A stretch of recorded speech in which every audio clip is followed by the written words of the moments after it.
حضرت عمر رضی اللہ تعالیٰ عنہ کے دور میں ایک دفعہ دو عورتوں نے دو بچوں کو ایک ہی جگہ جنم دیا، ایک لڑکے اور ایک لڑکی کو۔ اس کے بعد دونوں عورتوں کا آپس میں جھگڑا ہو گیا۔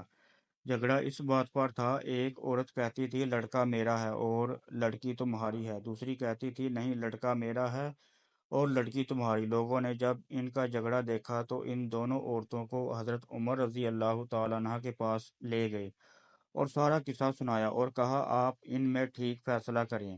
حضرت عمر رضی اللہ تعالیٰ عنہ نے کہا حضرت علی رضی اللہ تعالیٰ عنہ کو بلایا جائے، وہی ان کا ٹھیک فیصلہ کر سکتے ہیں۔ جب لوگوں نے سارا قصہ مولا علی رضی اللہ تعالیٰ عنہ کو بتایا تو مولا علی رضی اللہ تعالیٰ عنہ نے فرمایا ان دونوں عورتوں کو ایک ایک چھوٹا برتن دو اور انہیں کہو پردے میں جا کر اپنا اپنا دودھ لے کر آؤ۔ جب ان عورتوں نے دودھ لا کر دیا تو مولا علی رضی اللہ تعالیٰ عنہ نے کہا ایک میزان لایا جائے۔ جب میزان لایا گیا تو مولا علی رضی اللہ تعالیٰ عنہ نے اس میزان پر دونوں عورتوں کا دودھ رکھ کر تولا تو ایک کا وزن کم تھا اور دوسرے کا زیادہ۔ مولا علی علیہ السلام نے فرمایا جس کے دودھ کا وزن زیادہ ہے اس کا لڑکا ہے اور جس کے دودھ کا کم وزن ہے اس کی لڑکی ہے۔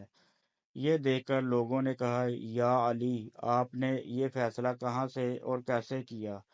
مولا علی رضی اللہ تعالیٰ عنہ نے فرمایا قرآن سے۔ سب لوگ اپنے اپنے گھروں میں جا کر قرآن کھول کر دیکھنے لگے کہ کہاں لکھا ہے دودھ والا قصہ۔ رات بھر قرآن سے ڈھونڈ ڈھونڈ کر جب کچھ نہ ملا تو صبح سب لوگ مسجد میں جمع ہو گئے، اور جب مولا علی رضی اللہ تعالیٰ عنہ مسجد میں آئے تو لوگوں نے کہا یا علی رضی اللہ تعالیٰ عنہ آپ نے تو کہا تھا کہ کل والا فیصلہ آپ نے قرآن سے کیا ہے، مگر ہم نے ساری رات قرآن سے ڈھونڈا لیکن ہمیں قرآن نہ ملا۔